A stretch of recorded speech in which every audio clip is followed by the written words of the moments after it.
I sat at that anniversary dinner table, watching my siblings tear apart everything I had worked for over the past 3 years. The upscale restaurant buzzed with conversations from other families celebrating milestones, but our table felt like a courtroom where I was the defendant facing a jury that had already decided my guilt. Sarah waved her partnership letter in the air like a trophy, while David and Michael smirked at each other, preparing for another round of their favorite game, humiliating Jonas. They called my tech startup pathetic, a waste of my Stanford education, nothing more than expensive daydreaming. As Uncle Frank joined in with his lecture about getting a real job, and Aunt Patricia suggested I follow my siblings' successful examples, I felt that familiar knot forming in my stomach. Then something extraordinary happened. Every phone at that table started buzzing simultaneously with breaking news alerts, and Sarah's face went completely white as she read the headline aloud. Their prestigious consulting firm had just been acquired for $800 million. The evening started wrong from the moment I walked into Marcel's downtown Portland's most exclusive restaurant.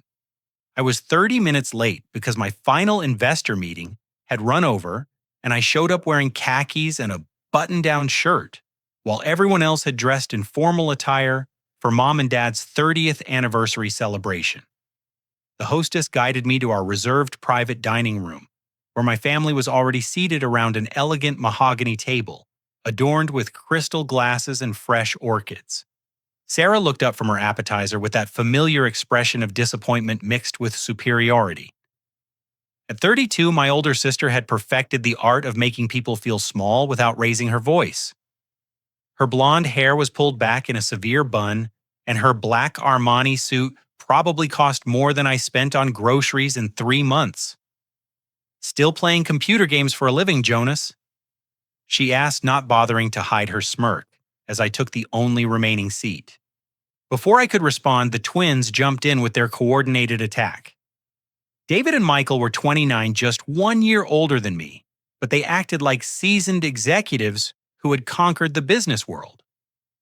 Both worked at Meridian Consulting, the same prestigious firm where Sarah handled legal affairs. David straightened his burgundy tie and shook his head in mock concern.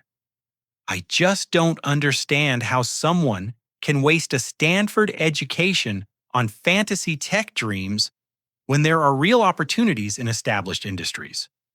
Michael nodded in agreement, adjusting his gold cufflinks. "Our firm just landed another Fortune 500 client last week. We're expanding our international division and hiring qualified candidates with proven track records. Maybe it's time to consider joining the adult world, little brother." The extended family members seated around our table began chiming in with their unsolicited opinions. Uncle Frank, Dad's older brother, who owned 3 car dealerships in Seattle, leaned forward with his beer belly pressing against the table edge. "These millennials today think they can just create money out of thin air with their computers. Back in my day, we learned the value of hard work and building something real that customers could touch and see." Aunt Patricia, Mom's sister, who taught high school mathematics in Vancouver, adjusted her wire-rimmed glasses and nodded sagely. "Jonas needs to follow his siblings' examples. Look at Sarah with her law partnership and the twins climbing the corporate ladder. Success requires discipline and choosing practical career paths, not chasing impossible dreams." I tried explaining my artificial intelligence logistics platform, how it analyzed supply chain inefficiencies and helped companies optimize their operations, but every word I spoke seemed to bounce off their closed minds like raindrops hitting concrete. Cousin Mark, who managed his father's hardware store chain, interrupted me mid-sentence with a loud laugh. Listen to him throwing around fancy terms like he's some kind of Silicon Valley genius. "You're 28 years old, Jonas, and you still live in that converted garage apartment like you're back in college." My parents, Robert and Linda, sat at opposite ends of the table, maintaining uncomfortable silence. Dad kept checking his watch and clearing his throat, while Mom focused intently on cutting her salmon into perfectly equal pieces. Their disappointment hung in the air like expensive perfume, overwhelming everything else around it. Sarah waved her partnership letter in the air triumphantly. This represents 5 years of 100-hour weeks building real relationships with actual clients who pay substantial fees for concrete results, not imaginary solutions to problems that don't exist. David pulled out his phone and showed pictures from their latest client presentation. We just helped restructure a manufacturing company's entire operational framework, saving them $12 million annually. That's measurable impact, not theoretical algorithms. My phone buzzed with an urgent text from Jessica, my chief financial officer, but I kept it face down on the table out of respect for the family gathering. The message preview showed something about final signatures and immediate action required, but I couldn't risk appearing rude by checking it during dinner. The attacks continued relentlessly. Michael described their firm's recent acquisition of a smaller consulting company, emphasizing how real businesses grew through proven strategies rather than wishful thinking.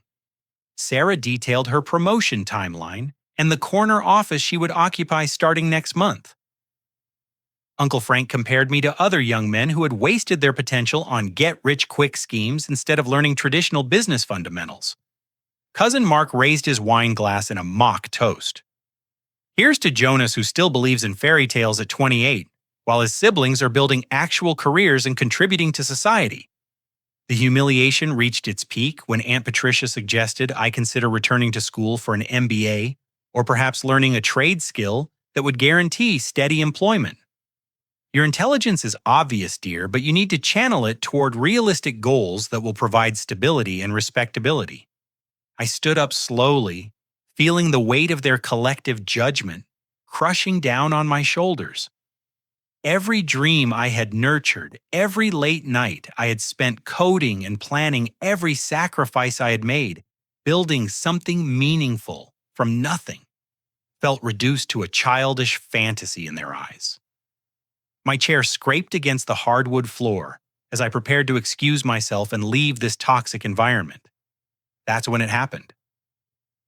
Every single phone at our table started buzzing and ringing simultaneously, creating a cacophony of notification sounds that cut through the restaurant's ambient noise. Sarah reached for her iPhone first, and I watched her confident expression transform into complete bewilderment as she read the breaking news alert flashing across her screen. "Our firm just got bought," she whispered, her voice barely audible above the continuing electronic symphony of notifications. Chaos erupted instantly as David and Michael fumbled for their devices, nearly knocking over water glasses in their desperate rush to understand what was happening. The elegant anniversary dinner dissolved into frantic confusion as my siblings discovered their professional world had been turned upside down in a matter of minutes. David's hands trembled as he scrolled through the news alert on his screen. Meridian Consulting acquired for $800 million by unnamed technology firm. He read aloud, his voice cracking with disbelief. Effective immediately, all operations will transition to new management structure. Michael immediately started dialing numbers, pressing his phone against his ear while pacing behind his chair. "Come on, pick up," he muttered, trying to reach their direct supervisor.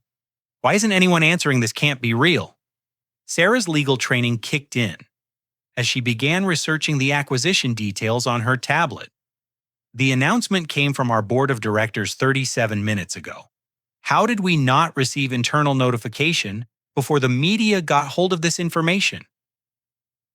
Her professional composure was cracking as she realized her promotion letter might suddenly be worthless paper. Uncle Frank pulled out his reading glasses and squinted at his phone screen, trying to make sense of the financial headlines. $800 million. That's more money than I can even comprehend. Who has that kind of cash just lying around to buy companies? The restaurant's other patrons began staring at our table as the volume of our conversations increased. David finally connected with someone from his office, but the conversation only added to his confusion. "What do you mean you don't know who bought us? How can the entire human resources department be in complete disarray? What about our current client contracts?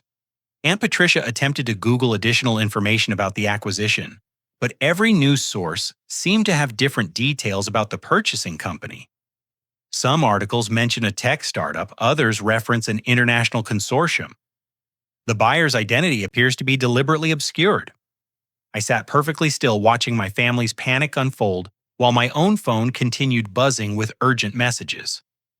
Jessica had sent 14 texts in the past 20 minutes, each one more insistent than the last. Tom, my chief technology officer, was calling repeatedly, but I couldn't answer without drawing attention to myself during this family crisis. Michael finished his call and slumped into his chair looking like someone had told him his house had burned down. Our entire project timeline is suspended pending review by the new ownership team. All partnership tracks are frozen until further notice. Nobody knows what's going to happen to our jobs. Sarah's iPad showed conflicting reports about the acquisition's financing structure. This purchasing company seems to have emerged from nowhere with massive capital backing. There's mention of venture capital firms and international investors, but no clear picture of who's actually in control. Mom finally spoke up, her voice filled with maternal concern for her children's suddenly uncertain futures. What does this mean for your careers? Will you still have your positions? Should you be looking for other opportunities? Dad set down his fork and regarded his 3 older children with fatherly worry. 30 years I've been in manufacturing, and I've seen companies get bought and sold like trading cards. Sometimes it works out better for employees, sometimes it doesn't. You need to prepare for any possibility. The twins began calling their colleagues, trying to piece together information from different departments within Meridian. David learned that the acquisition included immediate changes to the executive team, while Michael discovered that all current projects were being evaluated by mysterious new management personnel who nobody had met yet. Cousin Mark, who had been so eager to mock my unconventional career path just minutes earlier, now looked genuinely concerned for his cousin's welfare. Maybe Jonas's computer stuff isn't looking so crazy anymore. At least he's his own boss and doesn't have to worry about some stranger buying his company out from under him. Sarah's phone rang with a call from her law firm's senior partner. She stepped away from the table to take the conversation privately, but we could hear fragments of her increasingly agitated responses. What do you mean they requested our personnel files who specifically asked for information about the Hendricks siblings? My phone buzzed again, with another urgent message, this time from our acquisition attorney, confirming that all legal documents had been filed and the transaction was officially complete. I glanced at the preview without unlocking my screen, my heart racing as I realized the magnitude of what was happening just feet away from me. David managed to reach someone in Meridian's information technology department who revealed that new security protocols had been implemented overnight. They changed all our system passwords and installed new software we've never seen before. It's like we're working for a completely different company now. Michael discovered that several other consulting firms across the country had been acquired by the same mysterious buyer over the past 6 months. This isn't an isolated purchase. Someone has been systematically buying up companies in our industry, and we never saw it coming. Uncle Frank shook his head in amazement. In my day, you knew who owned the company you worked for? This modern business world is too complicated for honest folks to understand. Aunt Patricia tried to offer comfort to her obviously distressed nephews and niece. Whatever happens, you're all intelligent and hardworking. Any company would be lucky to have employees with your qualifications and experience. The restaurant manager approached our table discreetly, clearly concerned about the disruption we were causing to other diners' experiences. Dad apologized and assured him we would keep our voices down, but the family crisis showed no signs of diminishing. Sarah returned from her phone call looking even more bewildered than before. The acquiring company has specifically requested interviews with all Meridian employees tomorrow morning. They want to meet with management personnel individually to discuss the transition process. David's face went pale. Individual interviews. It sounds like they're planning to eliminate positions and want to determine who stays and who gets terminated. Michael began calculating their financial situation if they lost their jobs. We both have mortgages, car payments, and savings goals that depend on our current salaries. Starting over at 29 years old wasn't part of our career plan. My phone rang with a call from Jessica, but I let it go to voicemail rather than take it in front of my family. The irony of the situation was becoming almost unbearable. Here were my siblings who had spent the entire evening mocking my business choices, now facing the possibility that their supposedly secure corporate careers might disappear overnight. Sarah's law firm partner called back with even more alarming news. The acquiring company had specifically requested personnel files for all Meridian employees, with particular attention to the Hendricks family members. They wanted detailed background information and planned to conduct comprehensive interviews starting first thing tomorrow morning. The family dinner ended abruptly as my siblings rushed home to research everything they could find about their mysterious new owners. Sarah threw her partnership letter into her purse like it was contaminated evidence, while David and Michael argued about whether they should start updating their resumes immediately or wait to see what the new management wanted from them. I finally checked my phone as I walked to my car, discovering 15 missed calls from Jessica and Tom, along with a string of increasingly urgent text messages. The final message from Jessica simply read, "Jonas, we need you at the office immediately. The Meridian acquisition paperwork requires your signature tonight, and the press announcement goes live in 6 hours." My hands shook slightly as I started my 10-year-old Honda Civic and drove through Portland's quiet streets toward the converted warehouse that housed my company's operations. The building looked unimpressive from the outside, with peeling paint and a small sign that read Apex Logistics Solutions in simple black letters. Most people driving past would never suspect that this modest structure contained technology that was about to revolutionize an entire industry. Jessica and Tom were waiting in our main conference room when I arrived, surrounded by stacks of legal documents and multiple laptops displaying financial spreadsheets. Jessica looked exhausted but excited, her curly red hair escaping from its ponytail after what had clearly been a marathon day of negotiations. Tom paced nervously around the room, his usual calm demeanor replaced by barely contained energy. "The Meridian deal is officially complete," Jessica announced as I walked through the door. "All financing has been secured, regulatory approvals are in place, and we take operational control tomorrow morning at 9 o'clock. Tom pulled up a presentation on the main screen showing our integration timeline. "The technical merger will happen gradually over the next 6 months, but the immediate changes include new management structure, updated security protocols, and comprehensive employee evaluations." I sank into my chair, still processing the surreal experience of watching my family panic about news I had been orchestrating for half a year. "Tell me again how we managed to keep this acquisition completely secret until tonight." Jessica smiled with professional pride. "We used a series of shell companies and intermediary investment firms to mask our identity throughout the negotiation process. Meridian's board knew they were being acquired, but they never knew by whom until the final signature tonight. The irony was overwhelming. For 6 months, I had been secretly analyzing Meridian Consulting's operations through my artificial intelligence platform, discovering critical inefficiencies in their client management systems and operational workflows. My technology had identified patterns that their own employees couldn't see, revealing opportunities to improve their profitability by over 300%. Walk me through how we first discovered Meridian's vulnerabilities." I asked Tom, wanting to review the timeline that had led to this moment. Tom opened a different presentation showing data analysis charts and workflow diagrams. "Our AI platform monitors logistics patterns across multiple industries, looking for optimization opportunities. About 8 months ago, we started noticing unusual inefficiencies in several consulting firms' operations, particularly in their client communication and project management systems." Jessica continued the explanation. "When we dug deeper, we realized that Meridian was representative of a systemic problem throughout the consulting industry. Companies were using outdated methodologies that created artificial bottlenecks and missed opportunities for automation. I remembered the countless late nights I had spent developing algorithms that could identify these invisible problems. While my siblings were attending networking events and climbing corporate ladders, I was building technology that could see patterns and solutions that human analysis missed entirely.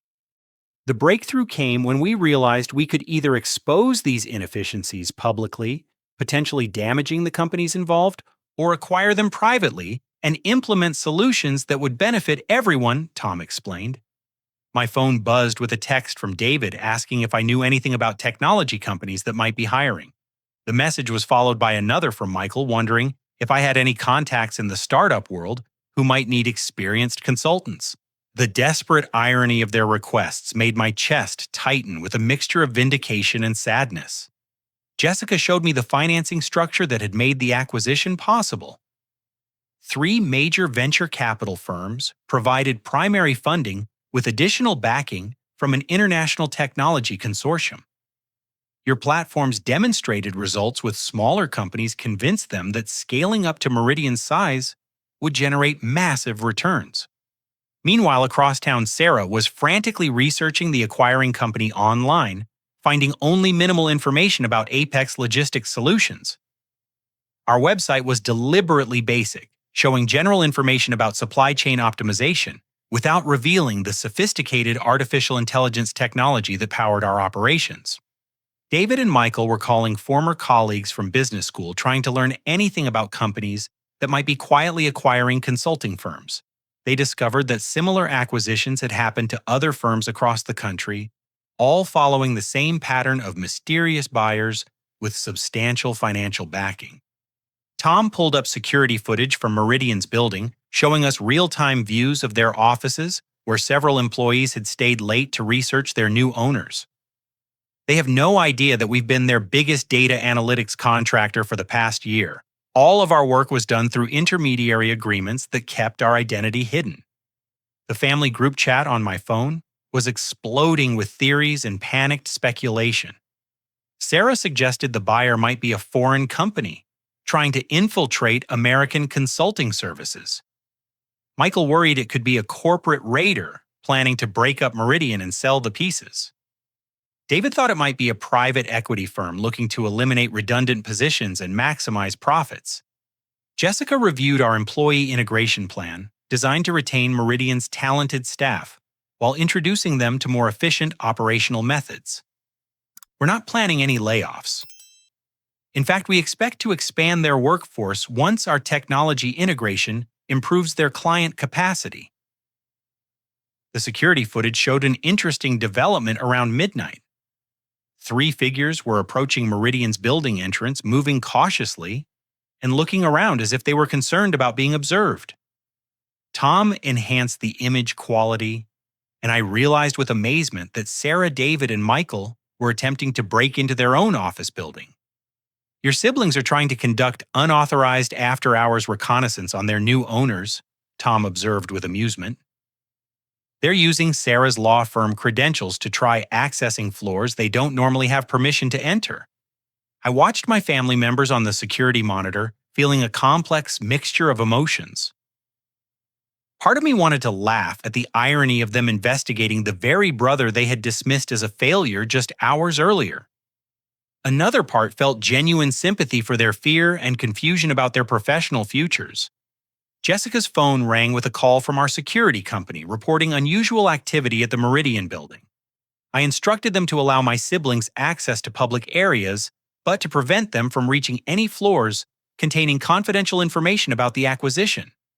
The footage showed Sarah, David, and Michael spending hours in Meridian's lobby, using their laptops to research everything they could find about recent corporate acquisitions in their industry. They were intelligent and resourceful people, just beginning to piece together the patterns that would eventually lead them to the truth about their new ownership. The security guard, a friendly man named Carlos who had worked the night shift at Meridian for over 5 years, found my siblings huddled around a small table in the building's marble lobby at 12:30 in the morning. They had convinced him to let them inside using Sarah's law firm credentials claiming they needed to research urgent legal matters related to the acquisition. Carlos called Detective Rodriguez a family friend who had known our parents for 20 years to report the unusual after-hours activity. Detective Rodriguez chuckled when he heard the Hendricks name and assured Carlos that my siblings were probably just worried about their jobs and didn't pose any security threat to the building. I monitored their investigation through the building's security cameras, watching from my office as they frantically searched for any information that might help them understand what was happening to their careers. The irony was almost painful. Here were three highly educated professionals desperately trying to uncover details about a company owned by their youngest brother, whom they had spent years treating like an immature dreamer. Sarah had brought her legal research skills to bear on the problem, pulling up corporate filing documents and ownership records on her laptop. Her blonde hair fell loose around her shoulders as she worked, and for the first time in years, I saw her looking genuinely vulnerable rather than confidently superior. David and Michael sat on either side of her, their expensive suits wrinkled from the long day, and their usually perfect appearances showing signs of stress. David's tie was loosened, and Michael had rolled up his sleeves, revealing the same nervous energy they used to display during college exam periods. Detective Rodriguez stopped by around 1 o'clock to check on them personally, bringing coffee from an all-night diner and settling into a lobby chair to chat. "You kids are working pretty hard for this time of night. Must be something important keeping you here instead of home sleeping." Sarah looked up from her laptop screen with tired eyes. "Our company got bought today, Detective Rodriguez, and we're trying to figure out who our new bosses are. The whole situation happened so fast that nobody knows what to expect." Michael explained how they had learned about the acquisition during family dinner, emphasizing how shocking it was to receive such life-changing news through breaking news alerts, rather than internal company communication. "We've worked at Meridian for years, building relationships and planning our career paths. Now everything is uncertain." Detective Rodriguez nodded sympathetically, remembering his own experience with departmental reorganizations. "Change is always scary, especially when it comes without warning. But you're smart kids with good educations. Whatever happens, you'll figure out how to adapt." Through the security cameras, I watched my siblings discover that Apex Logistics Solutions owned 12 other companies across different industries, all acquired within the past 2 years. They were beginning to see a pattern of strategic purchases that suggested their new owners had a comprehensive business plan rather than random investment choices. David found several news articles about young entrepreneurs revolutionizing traditional industries through technology integration, but he scrolled past mentions of my name without making any connections. The articles described innovative artificial intelligence applications and disruptive logistics optimization. But my siblings still couldn't imagine that their computer game-playing little brother might be capable of such sophisticated business operations. Sarah discovered that all of the companies acquired by Apex Logistics had experienced significant improvements in efficiency and profitability after being purchased. These aren't typical corporate buyouts designed to strip assets and eliminate jobs. The pattern suggests someone who actually knows how to improve business operations. Meanwhile, I was experiencing my own emotional journey as I watched them work. Childhood memories flooded back as I observed their familiar mannerisms and collaborative problem-solving approach. Despite years of feeling dismissed and undervalued by them, I realized that I genuinely missed having close relationships with my siblings. I remembered being 10 years old watching 14-year-old Sarah help David and Michael with their algebra homework while I sat alone in the corner, struggling with my own assignments and feeling invisible. Sarah had always been the academic star, earning perfect grades and teacher recommendations, while the twins excelled at sports and student leadership positions. Our parents had unconsciously reinforced these dynamics by attending every one of Sarah's debate competitions and the twins' basketball games, but rarely showing the same enthusiasm for my science fair projects or computer programming achievements. I wasn't bitter about it anymore, but those experiences had shaped my determination to prove that different approaches Two success could be equally valuable. Tom arrived at our office around 2 in the morning to review technical integration plans for the Meridian merger. The artificial intelligence platform is ready to analyze their entire operational database as soon as we gain administrative access tomorrow morning. We should be able to identify optimization opportunities within 48 hours. Jessica showed me financial projections, indicating that Meridian's revenue would likely triple within 6 months once our technology integration was complete. Your siblings are actually going to benefit significantly from this acquisition, even though they don't realize it yet. Back at the Meridian building, my siblings had discovered something that made them all sit up straighter. Sarah was reading a client database entry that showed Apex Logistics Solutions as one of Meridian's biggest data analytics contractors over the past year. They had been unknowingly working with my company for months, using reports and recommendations generated by my artificial intelligence platform without ever knowing the source. "This is impossible," Michael said, staring at the screen. "We've been collaborating with our new owners for an entire year without realizing it. How did none of us make this connection?" David pulled up his project files, discovering that several of his most successful client recommendations had been based on analytics provided by Apex Logistics through third-party consulting agreements. The efficiency improvements we implemented for Johnson Manufacturing came from their data analysis. We thought we were just using an external research firm. Sarah's legal training helped her trace the paper trail, showing how my company had been providing services to Meridian through a network of intermediary contracts designed to maintain confidentiality. This level of strategic planning suggests we're dealing with someone extremely sophisticated, not just a random tech company with too much investment capital. I instructed the building security system to give them access to additional research databases, knowing they would eventually piece together enough information to understand what was happening. Part of me wanted them to discover the truth gradually through their own investigation rather than having it dropped on them suddenly. Carlos brought them fresh coffee around 3 in the morning, impressed by their dedication to understanding their professional situation. In 30 years of working security, I've never seen employees care this much about their company. Whatever happens with this acquisition, your new bosses are getting some seriously committed people. The family group chat on my phone continued buzzing with messages as aunts, uncles, and cousins shared theories about the mysterious acquisition. Uncle Frank suggested it might be related to government contracts, while Aunt Patricia wondered if it could be connected to international trade agreements. Cousin Mark joked that maybe Jonas's tech knowledge could help them research the buyer, not knowing how accurate his suggestion actually was. By 4 in the morning, Sarah, David, and Michael had assembled a comprehensive profile of Apex Logistics Solutions and its acquisition pattern. They understood that their new owners were building a portfolio of companies that could be integrated and optimized through advanced technology. But they still had no idea that their dismissed little brother was the mastermind behind the entire operation. Detective Rodriguez left around dawn, wishing them luck with their transition, and reminding them that change often led to better opportunities than people initially expected. Sometimes what looks like a crisis turns out to be the best thing that could have happened. Keep your minds open to possibilities. 2.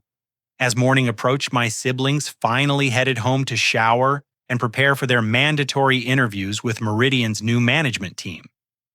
They felt slightly more confident having conducted their research, but they still had no idea they would soon be face-to-face with Jonas, their allegedly pathetic little brother, who had just become their new boss.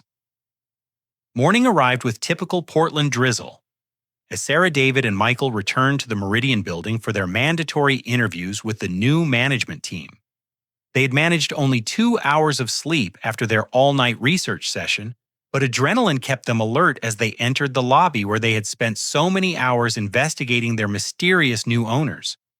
The building felt different somehow, with unfamiliar faces moving through the corridors and new technology equipment visible through office doorways. Sarah noticed that several conference rooms contained laptops and monitors displaying software interfaces she had never seen before, suggesting that significant operational changes were already underway. David and Michael recognized the Apex Logistics logo on some of the new equipment, confirming their suspicion that the acquiring company was moving quickly to integrate their technology systems. However, they still assumed this was simply coincidental branding rather than evidence that they were about to meet their youngest brother. The Human Resources Department had been transformed overnight. Patricia Wilson Meridian's longtime HR director greeted them with professional warmth but obvious nervousness about the transition process. Her usually immaculate appearance showed signs of stress, with her gray hair slightly disheveled and her reading glasses hanging from a chain around her neck. The new ownership team has requested individual meetings with all senior staff members, Patricia explained as she led them to the main conference room. They want to discuss your roles, responsibilities, and career development opportunities within the expanded company structure. Sarah felt a mixture of relief and apprehension as she entered the familiar conference room where she had participated in hundreds of client meetings over the years. The mahogany table and leather chairs were the same, but new presentation equipment had been installed overnight, including wall-mounted monitors and sophisticated video conferencing technology. Marcus Webb Meridian's former chief executive officer looked considerably more relaxed than anyone had expected. The silver-haired man who had built the company over 20 years appeared genuinely excited about the acquisition, rather than concerned about losing his leadership position. His enthusiasm surprised my siblings, who had anticipated finding him bitter or resentful about being forced out. "I want you to know that this transition represents the best possible outcome for our company and our employees," Marcus announced to the group. "After extensive discussions with the new ownership team, I'm convinced that we're joining an organization with both the vision and resources to take our services to entirely new levels." Michael raised his hand tentatively. "What can you tell us about our new owners?" "We've done some research, but there's still a lot we don't understand about their background and objectives." Marcus smiled mysteriously. "You'll have the opportunity to meet them personally very soon. I think you'll find the experience both surprising and encouraging. They have a deep understanding of our industry and specific plans for leveraging our expertise in ways we never considered possible."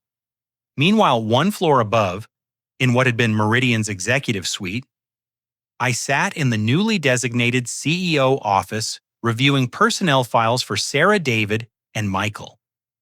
For the first time in our lives, I was seeing their professional achievements from an objective perspective rather than through the lens of family dynamics and childhood competition. Sarah's legal record was genuinely impressive.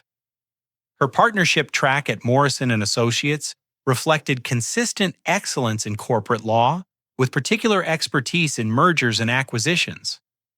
Her performance reviews highlighted her analytical skills, attention to detail, and ability to manage complex negotiations under pressure. David's consulting portfolio showed remarkable success in operational efficiency projects. Over 5 years at Meridian, he had helped 12 different companies streamline their manufacturing processes, saving them a combined total of over $40 million annually. His client feedback consistently praised his ability to identify problems that others missed and develop practical solutions that actually worked. Michael's project management skills were equally impressive. He had successfully coordinated multi-million-dollar consulting engagements involving teams of dozens of specialists working across different time zones and cultural contexts. His organizational abilities and communication skills had earned him recognition as one of Meridian's most valuable team leaders. Jessica knocked on my office door carrying a stack of integration reports and looking pleased with the progress we had made overnight. "The technical merger is proceeding ahead of schedule. Our AI platform has already identified 37 optimization opportunities within Meridian's current operations, and we estimate we can implement improvements that will increase their client capacity by 60% within 3 months. Tom joined us to review the employee interview schedule. We've structured the meetings to allow plenty of time for questions and discussion. The goal is to help everyone understand how their existing skills will fit into our expanded operational model. Claire, my executive assistant, reminded me about the family therapy appointment my parents had scheduled for the following week. The irony was remarkable. Mom and Dad had arranged professional counseling to address our family's communication problems, not knowing that the biggest revelation in our family's history was about to unfold in the conference room below us. Should we postpone the therapy session given everything that's happening with the acquisition? Claire asked. I shook my head. Actually, I think family therapy might be exactly what we need after today's conversations. There are going to be a lot of emotions to work through once my siblings discover what's been happening. Down in the conference room, Sarah was being briefed on the new company's legal structure and compliance requirements. The conversation was going much better than she had feared, with discussions about expanded responsibilities rather than position eliminations. Her law firm partnership suddenly seemed less important compared to the opportunity to help build something larger and more innovative. Patricia Wilson explained the new benefit packages and compensation structures, which were significantly more generous than Meridian's previous offerings. The new ownership team believes in investing heavily in employee development and retention. They want to create an environment where talented people can achieve their full potential. David and Michael learned that their consulting roles would be expanded to include oversight of newly acquired companies in different industries. Instead of working exclusively with traditional manufacturing and service clients, they would help integrate diverse businesses into a comprehensive network of optimized operations. The building's intercom system crackled to life as I gave instructions to various department heads about the day's activities. My voice carried clearly through the conference room, but my siblings still didn't recognize it as belonging to their youngest brother, who they had dismissed as a pathetic dreamer just 12 hours earlier. Sarah paused in her conversation with Patricia, tilting her head as if something about the voice seemed familiar. "Does that sound like someone we know?" she asked David quietly. David shrugged, too focused on reviewing his new project assignments to pay attention to background announcements. "Probably just one of the new managers. These tech companies always have young executives who sound like they're fresh out of college." Local television news trucks had begun arriving in the parking lot as word spread about the major acquisition involving a Portland-based company. Business reporters were preparing interviews about the deal's impact on the regional economy, not knowing that the most interesting angle involved a family drama playing out just inside the building. Jessica showed me preliminary media coverage from the morning business programs. Financial analysts were praising the strategic vision behind the acquisition, with several experts predicting that the combined company would become a major player in the consulting industry within 2 years. My phone buzzed with congratulatory messages from venture capital partners, university professors who had taught me, and former classmates who had seen the news coverage. The Stanford Alumni Network was particularly excited about my success, sharing articles about how my unconventional approach had paid off in spectacular fashion. Back in the conference room, my siblings were reviewing organizational charts showing how the merged company would be structured. They could see their names listed in senior positions, but the top of the hierarchy showed only Chief Executive Officer without identifying the specific individual who held that role. Michael asked Patricia about meeting the new CEO personally. "When will we have the opportunity to discuss our roles with whoever's running the show now?" Patricia glanced at her watch and smiled. "Actually, that meeting is scheduled to begin in about 10 minutes. I think you'll find the conversation very enlightening." Sarah's phone buzzed with a breaking news alert about the acquisition, featuring a photo of the new CEO that she glanced at quickly before dismissing. Her mind was focused on the professional implications of the merger, and she didn't look closely enough to recognize that the young man in the business suit was her youngest brother Jonas. The final pieces of the revelation were falling into place. In just a few minutes, I would walk into that conference room wearing a tailored business suit instead of my usual casual clothes, and my siblings would discover that their pathetic little brother had just become the most important person in their professional lives. The Portland Business Journal had arrived at our building by 10 in the morning, requesting an exclusive interview about the acquisition's impact on Oregon's technology sector. I agreed to the interview, knowing that the news coverage would reach my family before I had the chance to tell them personally about my role in their company's transformation. Rebecca Martinez. The Journal's senior business reporter set up her recording equipment in my office, while her photographer prepared to document what she called one of the most significant corporate developments in Portland's recent history. She had researched my background extensively, praising my visionary approach to industry disruption and remarkable achievement for someone under 30 years old. 3 venture capital partners from San Francisco had flown in for an integration planning meeting, bringing contracts for additional acquisitions they wanted to fund over the next 12 months. Jonathan Pierce from Redwood Ventures, Amanda Chen from Pacific Growth Capital, and Robert Thompson from Northwest Investment Group gathered around our conference table to discuss expansion strategies that would make Apex Logistics a national leader in business optimization. Your artificial intelligence platform has demonstrated results that exceed our most optimistic projections, Jonathan explained as he reviewed performance metrics from our previous acquisitions. We're prepared to provide funding for up to 20 additional companies over the next 18 months. Amanda showed me a list of potential acquisition targets they had identified across different industries. The consulting sector is just the beginning. Your technology could revolutionize everything from healthcare administration to educational services. We're looking at a total addressable market of over $50 billion. Meanwhile, competitors throughout the consulting industry were beginning to panic as they realized the implications of our acquisition strategy. 3 major firms had called emergency board meetings to discuss defensive measures against what business analysts were calling the Apex disruption. Timothy Walsh, CEO of Premier Consulting Solutions, told CNBC that morning that our approach represented an existential threat to traditional business models and that established firms need to evolve rapidly or risk being left behind by technological innovation. Down in the Meridian conference room, Sarah had just received a breaking news alert on her phone about my interview with the Portland Business Journal. She glanced at the headline, "28-year-old tech entrepreneur reshapes consulting industry," and initially thought it was about someone completely unrelated to her situation.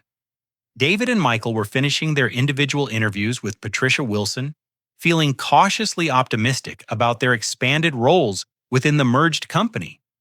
Both had been offered significant promotions, with corresponding salary increases along with stock options that could prove extremely valuable if the company continued growing at its current pace. These new owners seemed to understand our value better than our previous management ever did, Michael told David as they waited for Sarah to complete her meeting. Maybe getting acquired was the best thing that could have happened to our careers. Sarah opened the news article on her phone while reviewing her new legal responsibilities, still not paying close attention to the accompanying photo of the CEO.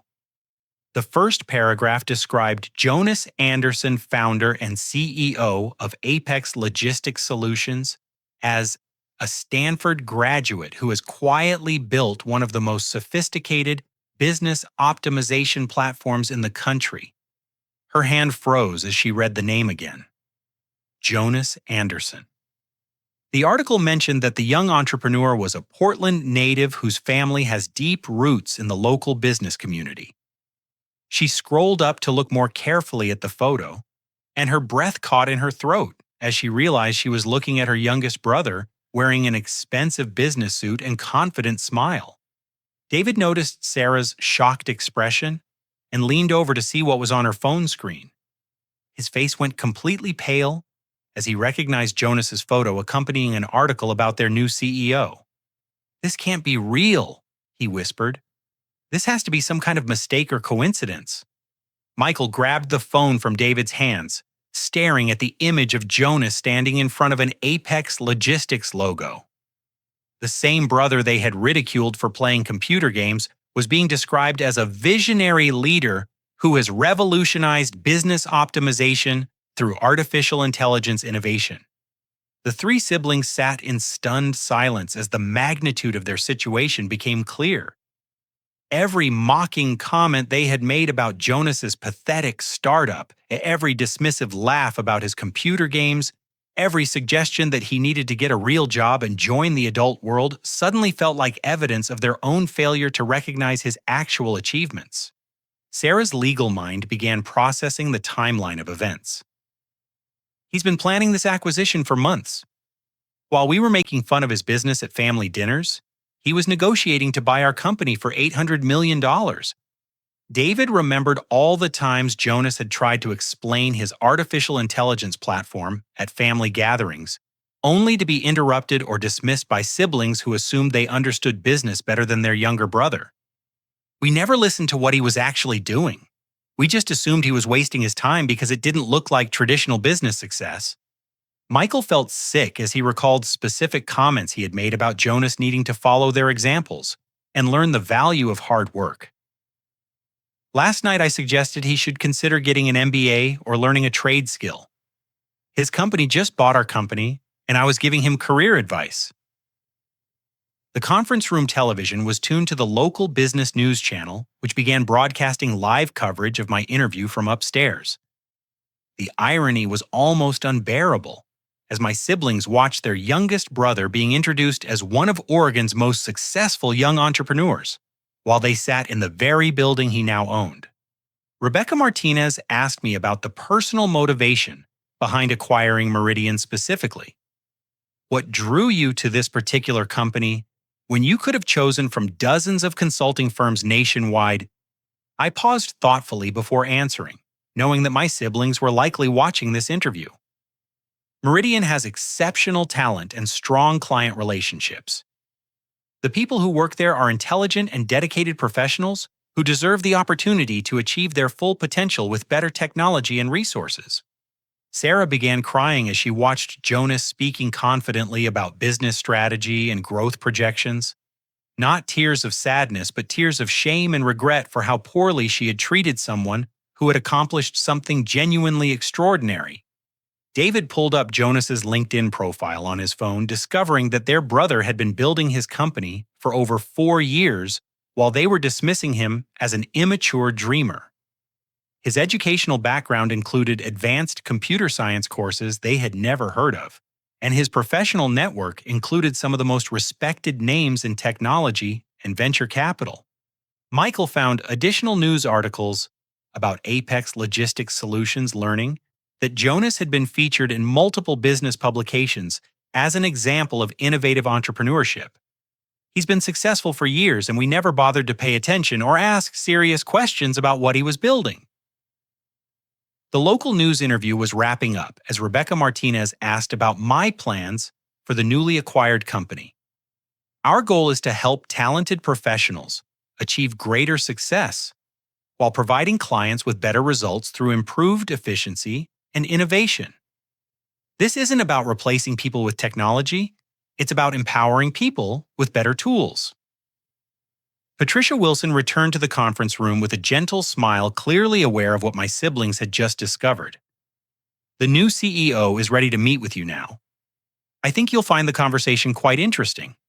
Sarah, David, and Michael looked at each other with expressions of complete bewilderment, shame, and growing understanding. Their pathetic little brother, who played computer games for a living, had just become the most successful member of their family, and they were about to face him as employees hoping to keep their jobs. The door to the conference room opened and I walked in, wearing a perfectly tailored navy blue suit that probably cost more than any outfit I had ever owned. My hair was professionally styled, my posture was confident, and my expression was calm and businesslike, rather than the defensive or apologetic demeanor my siblings were accustomed to seeing from me. I believe we have some things to discuss about your future career development, I said quietly, setting my tablet on the conference table and taking a seat across from 3 of the most important people in my life, who were now staring at me like they were seeing a ghost. The silence in that conference room felt heavier than anything I had ever experienced. Sarah, David, and Michael sat frozen in their chairs, staring at me, with expressions that cycled through disbelief, shame, and gradual understanding. For the first time in our adult lives, the power dynamics between us had completely reversed, and none of us knew exactly how to navigate this unprecedented situation. Sarah was the first to speak, her voice barely above a whisper. Jonas, I don't even know where to begin. The things we said to you last night, the way we've treated you for years, the assumptions we made about your work and your life. She paused, struggling to find words adequate for the magnitude of her regret. I am so incredibly sorry, and I know that's not nearly enough. David leaned forward with his head in his hands, overwhelmed by the realization of how wrong he had been about everything. You tried to tell us about your artificial intelligence platform so many times, and we just laughed or changed the subject. We were so arrogant, so convinced that we understood success better than you did. Michael's voice cracked with emotion as he spoke. Last night I told you to get a real job and follow our examples. Your company just bought our company for $800 million, and I was giving you career advice. I feel like the biggest fool in the world. I took a deep breath, feeling the weight of years of hurt and dismissal, but also recognizing the genuine remorse in their voices. The truth is, I didn't acquire Meridian for revenge or to prove you wrong. I bought it because my technology can help this company achieve incredible things, and because I wanted the opportunity to work with my siblings instead of feeling like I was constantly fighting against your judgment. Sarah wiped tears from her eyes, her legal composure completely abandoned. We missed everything. While we were busy feeling superior about our traditional career paths, you were building something that makes our achievements look small in comparison. How did we become so blind to who you really are? I explained the timeline of the acquisition, how my AI platform had identified Meridian's inefficiencies and optimization opportunities over many months of analysis. Your company was already one of our biggest data analytics clients through intermediary contracts.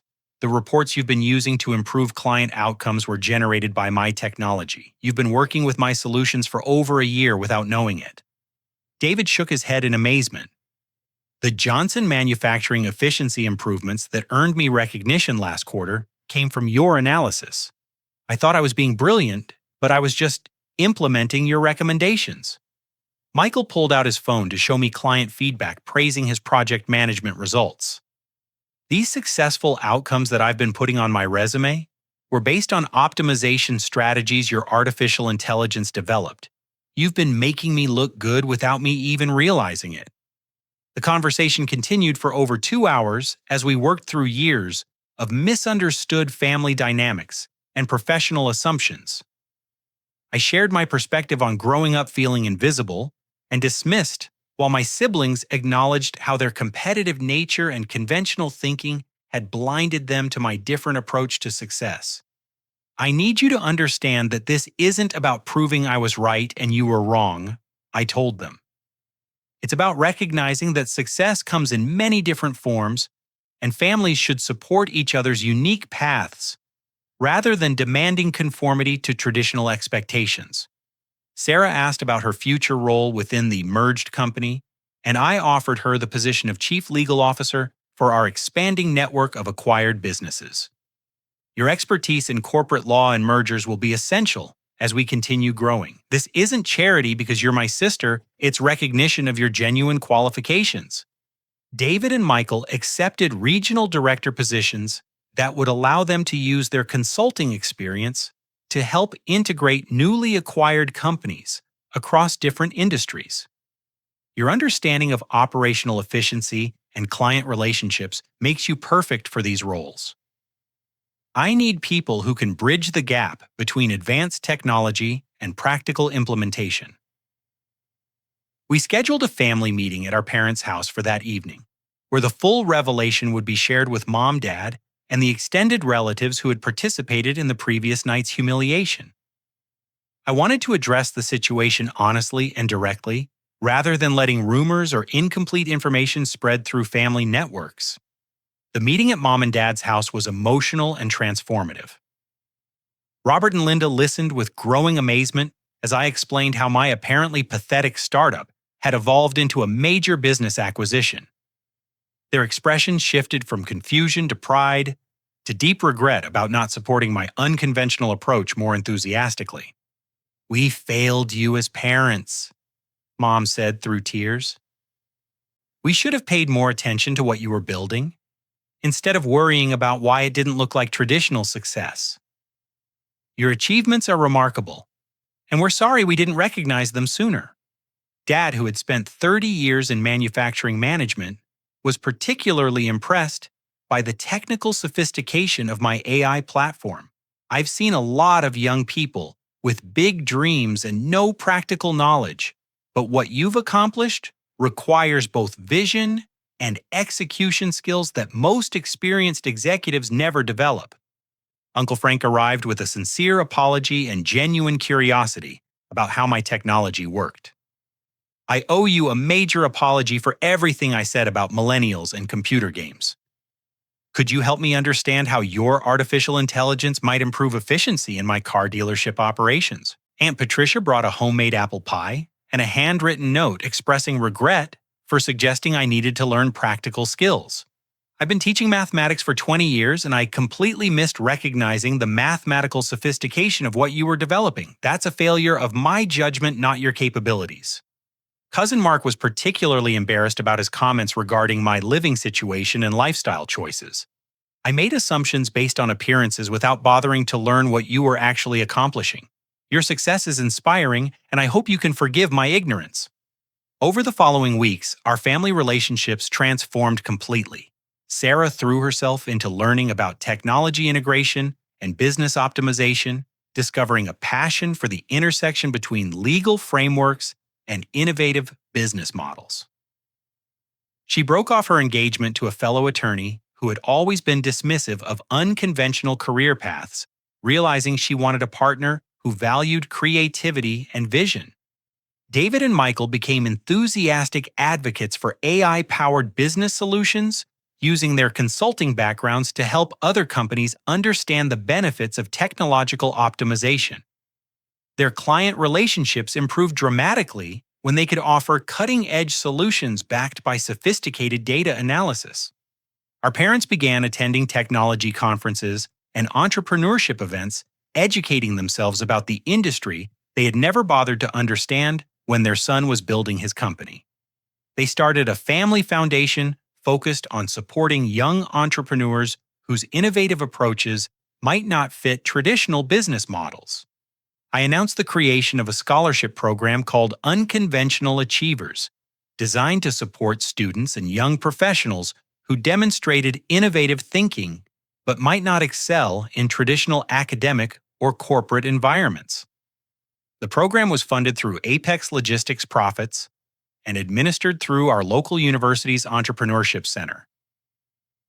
The extended family gathering for Mom and Dad's 31st anniversary was completely different from the disaster of the previous year. Instead of mocking my career choices, relatives asked detailed questions about artificial intelligence applications and business optimization opportunities. Several cousins and family friends requested consultations about improving their own company's operations. Sarah had become chief legal officer for our expanding network of businesses, which now included 18 acquired companies across 7 different industries. Her legal expertise was crucial for managing the complex regulatory requirements of our diverse portfolio. And she found the work more intellectually stimulating than traditional corporate law practice. David oversaw the integration of manufacturing and logistics companies in the Western United States, helping traditional businesses adopt advanced optimization technologies while respecting their established cultures and employee relationships. His consulting background proved invaluable for managing change processes that could have been disruptive without proper handling. Michael managed our expansion into service industries, including healthcare administration, educational consulting, and financial planning firms. His project management skills enabled smooth transitions that improved operational efficiency while maintaining high-quality client relationships. 1 year after the acquisition, Meridian's revenue had increased by 240%, client satisfaction scores had reached all-time highs, and employee retention had improved dramatically. The success story attracted national attention, with Harvard Business School developing a case study about our integration methodology. Jessica and Tom had become my closest advisors and friends, helping navigate the challenges of rapid growth while maintaining the innovative culture that had made our success possible. Jessica was promoted to Chief Operating Officer, while Tom became Chief Technology Officer responsible for developing next-generation AI applications. The final scene of our transformation took place at Mom and Dad's 32nd anniversary dinner, held at the same upscale restaurant where our family crisis had begun 2 years earlier. This time, the conversation focused on collaborative business strategies, family support networks, and shared excitement about future opportunities. Sarah announced her engagement to a fellow technology entrepreneur who shared her passion for using legal frameworks to enable innovation. David and Michael had both been promoted to vice president positions and were planning to launch their own consulting practices with Apex Logistics backing.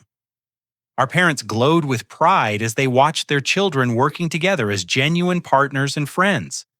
I stood up to make a toast, looking around the table at family members who had become my strongest supporters and closest collaborators. 2 years ago, we learned that success comes in many different forms, and that families are strongest when they support each other's unique paths, rather than demanding conformity to expectations. Tonight, we celebrate not just business achievements, but the relationships that make those achievements meaningful. The evening ended with genuine laughter and enthusiastic planning for future family gatherings, business partnerships, and shared adventures. We had discovered that winning isn't about proving others wrong, but about staying true to your vision while building bridges that bring people together. Looking back on the journey from that humiliating family dinner to our current success, I realized that the most important lesson wasn't about business strategy or technological innovation. It was about the power of persistence, the importance of believing in yourself when others don't, and the incredible transformation that becomes possible when families learn to appreciate each other's different gifts. The unconventional path that my siblings had once mocked as pathetic had led to opportunities none of us could have imagined.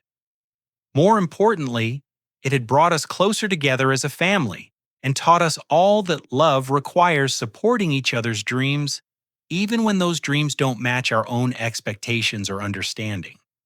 Success comes in many forms, and the most satisfying victories are the ones that lift others up alongside your own achievements. Family support should be unconditional, regardless of whether someone's chosen path looks traditional or makes immediate sense to others. When families learn to celebrate different approaches to success, everyone benefits from the diverse strengths and perspectives that each person brings to the table. Sometimes the person who seems to be struggling or failing is actually building something extraordinary that others simply don't have the vision to recognize yet. The greatest gift families can give each other is patience, curiosity, and faith in each person's unique potential to contribute something valuable to the world. What about your own family dynamics? Have you ever experienced situations where someone's unconventional approach was initially dismissed but later proved successful? How do you think families can better support each other's different paths to success? Share your thoughts in the comments below, and don't forget to like this video if it resonated with your own experiences. Thank you for joining me on this journey of family transformation and unexpected success. I hope this story inspired you to believe in your own unconventional dreams and to support the dreamers in your life, even when their paths don't match traditional expectations. Remember to subscribe for more stories about overcoming challenges and achieving success through persistence and innovation, and please share this video with anyone who might benefit from its message about the power of staying true to your vision. Until next time, keep believing in the possibility of extraordinary outcomes, even when others can't see the value in what you're building. Your unique approach to success might just change everything for the better.